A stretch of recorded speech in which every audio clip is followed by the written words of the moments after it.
हनुमान बेनीवाल ने तेजा जी को एक जाट पॉलिटिक्स से जोड़ दिया और उसके बाद आज हर नेता तेजा जी के मंदिर जरूर जाना चाहता है। जाना भी चाहिए। तेजा जी लोक देवता हैं और उनके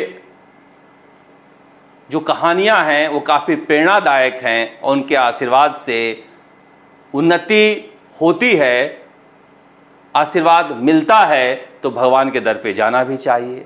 मगर सियासी दौरे कुछ ज़्यादा हो रहे हैं। रामनिवास गावड़िया सबसे पहले निकाले थे पदयात्रा और उसके बाद आज तो जमघट लगा रहा। उपराष्ट्रपति भी आए, ज्योति मिर्धा भी पैदल पहुंची और गोविंद सिंह डोटासरा भी जयपुर से निकले और हनुमान बेनीवाल का तो आप जानते ही हैं। मगर हनुमान बेनीवाल की जो भीड़ थी वो सारे रिकॉर्ड को तोड़ती हुई नजर आई। हनुमान बेनीवाल की भीड़ देख रहे हैं आप।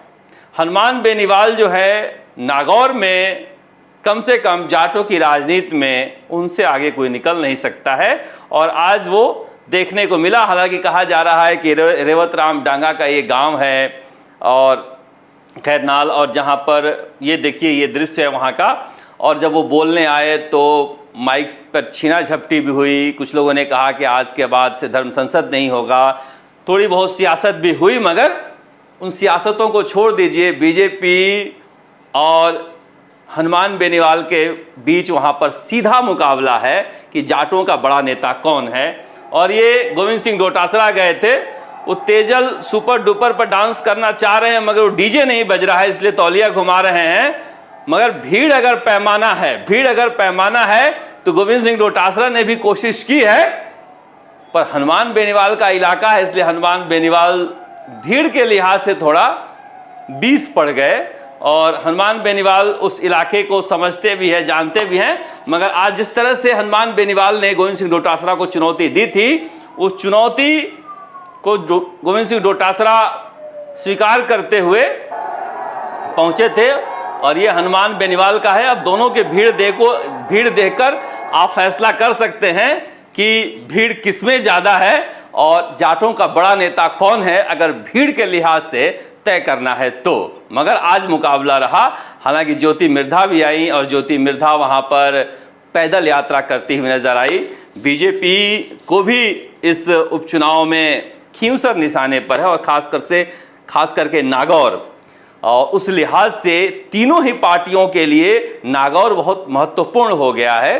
बीजेपी के लिए तो है ही, जहां पर मिर्धा परिवार का आधा हिस्सा और उपराष्ट्रपति की सियासत पूरी घूम रही है बहुत दिनों से आसपास। मगर हनुमान बेनीवाल के जीवन मरण का सवाल है। ये ज्योति मिर्धा का दृश्य है जो पैदल निकली थी खैरनाल वहां पर तेजा जी के मंदिर में, और ये भी एक बड़ा जुलूस लेकर निकली हैं। इनके जुलूस में भी भीड़ काफ़ी है और काफ़ी लंबा जुलूस था ये, और पैदल पहुंची है ये ज्योति मिर्धा का नया अवतार है। कहा जा रहा है कि ज्योति मिर्धा जो है अब धरती पकड़ पॉलिटिक्स करने लगी हैं। जिस तरह की पॉलिटिक्स हनुमान बेनीवाल किया करते थे उस इलाके में, अब जब से चुनाव हारी हैं हनुमान बेनीवाल यही कहा करते थे कि ज्योति मिर्धा तो हारे या जीते चली जाएगी, वो गई नहीं, वो यहीं रहती हैं। इसलिए मुकाबला कांटे का होता जा रहा है कि उस इलाके में जाटों का बड़ा नेता कौन है।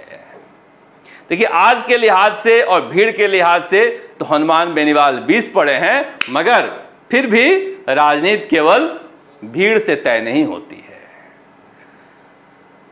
गोविंद सिंह डोटासरा उसके बाद सीकर जा रहे हैं, जहां पर सुगलिया में भी एक तेजा जी का मंदिर है। वहां पर भी उनका प्रोग्राम है रात को। तो वही मैं कह रहा हूं कि जाटों के सियासत पर एक सियासत में मुखिया कौन है इसे लेकर बहस चल पड़ी है। हालांकि हरीश चौधरी अपना इलाका अलग चुन लिए हैं और उन्होंने बड़े तरकीब से उम्मेदवार बेनीवाल को अपने पास लाकर कम से कम बचे हुए हैं। वो भी आज बाबा रामदेव के मंदिर में भजन गाते हुए दिखाई दिए। मगर ये बड़ा सवाल है कि चुनाव आते आते जाटों का बड़ा नेता कौन रहेगा। हालांकि देखिए मेरे लिहाज से तो मैं मानता हूं कि ब्राह्मण और जाट दो ऐसा समुदाय है कि इनका कोई एक नेता हो नहीं सकता।